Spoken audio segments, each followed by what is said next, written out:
बँकांची परिस्थिती दिवसेंदिवस अवघड होत चाललेली आहे। आता बातमी आलेली आहे की जिल्हा बँकेचे 28,606 कोटी हे शेतकऱ्यांकडे थकीत आहेत आणि ते जर भरणा झाला नाही तर पुढे शेतकऱ्यांना त्या ठिकाणी कर्ज मिळणार नाही। मुद्दा नंबर 1। आणि दुसरा मुद्दा म्हणजे ती बँक सुद्धा डुबण्याची परिस्थिती आहे।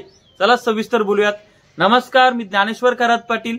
सरकारने निवडणुकीच्या आधी शेतकऱ्यांना कर्जमाफीचा शब्द दिला, परंतु आता जाणकारांच्या मते, अर्थतज्ञांच्या मते सरकारच्या तिजोरीमध्ये त्या ठिकाणी खडखडाट आहे। त्यामुळे सरकार कर्जमाफी करेल अशी परिस्थिती सध्या नाहीये किंवा सरकारची ती परिस्थितीच नाहीये।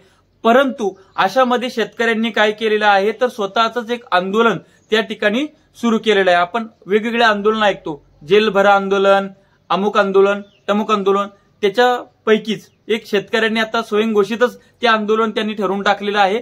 ते आंदोलन आहे कर्ज न भरो आंदोलन। म्हणजेच काय, शेतकरी आता याच्यामध्ये बँकांचं काय होतं आहे, जवळपास आता वाणिज्य मंत्री आपले केंद्रीय त्यांनी लोकसभेमध्ये जो डाटा सांगितला त्याच्यामध्ये ते म्हणतात की जवळपास देशामध्ये 33 का 35 लाख 38 का 50 हजार कोटी रुपये इतके बँकांचे शेतकऱ्यांकडे थकीत आहेत आणि महाराष्ट्र त्याच्यामध्ये सर्वाधिक वरच्या स्थानावर आहे। महाराष्ट्रातल्या शेतकऱ्यांकडे बँकांचे 7,38,000 कोटी रुपये थकीत आहेत, बरोबर। आणि त्याच्यामध्ये आता लेटेस्ट आकडा आलाय कर्ज आपल्या याचा जिल्हा बँकेचा, तर जिल्हा बँकेचे 28,606 कोटी रुपये। 28,606 कोटी खूप मोठा आकडा आहे आणि इतका शेतकऱ्यांकडे त्या ठिकाणी थकीत आहे। याच्यामध्ये राजकारणी शेतकरी मोठ्या प्रमाणात आहेत बरं का। याच्यातला मोठा आकडा राजकारणी शेतकऱ्यांचा पण आहे, कारण की ही जिल्हा बँक शेतकऱ्यांना 20-30 हजार एकरी याच्यापेक्षा जास्त त्या ठिकाणी कर्ज देत नाही।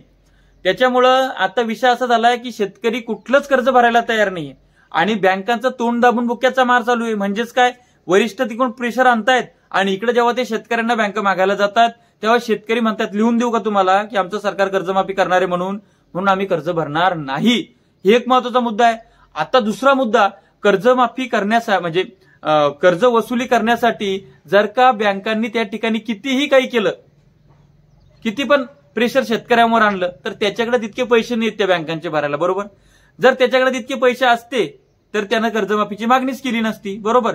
आता इतका प्रचंड पेच निर्माण झालेला आहे आणि याचं मोठं प्रेशर हे सरकारवर येत आहे।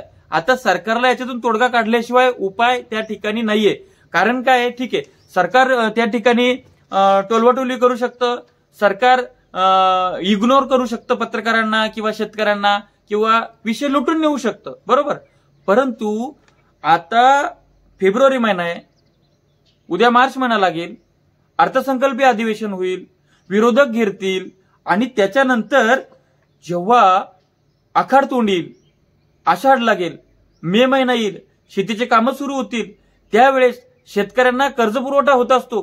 तो कर्जपुरवठा मागच्या वर्षी झालेला नाहीये, त्याच्या आधी झालेला नाहीये, पुनर्गठन झालेलं आहे, सरकारनं घोषणांवर घोषणा केलेल्या आहेत। त्यामुळं या वर्षी शेतकऱ्यांना कर्ज भेटणार नाही, मुद्दा नंबर 1। आणि दुसरा मुद्दा, बँका सुद्धा त्या ठिकाणी दिवाळखोरीत जायला लागलेल्या आहेत आणि बँका आता ओटीएस करणार नाहीत। बँका एका लिमिट पर्यंत सरकारचं ऐकणार आहेत, त्यानंतर बँका शेतकऱ्यांना नोटिसा सोडणार आहेत।